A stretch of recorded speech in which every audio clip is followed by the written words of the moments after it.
So here's how you can set timer on Samsung phone. We go to clock first. This is the application by Samsung itself. And here's a timer on bottom corner. And you will get three default preset of timer. One is 10 minutes, 15 minutes, and 30. So you can also customize this by hitting on here and add preset timer. So you can set this up to your time.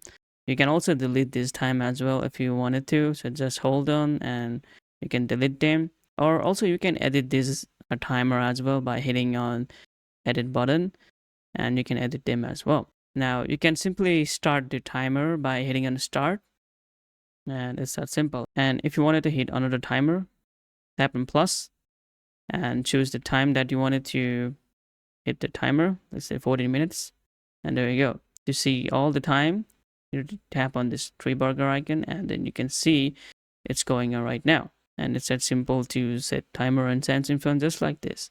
Once you guys are done, you can pause and finish just like this, close it, and there you go. It's that simple.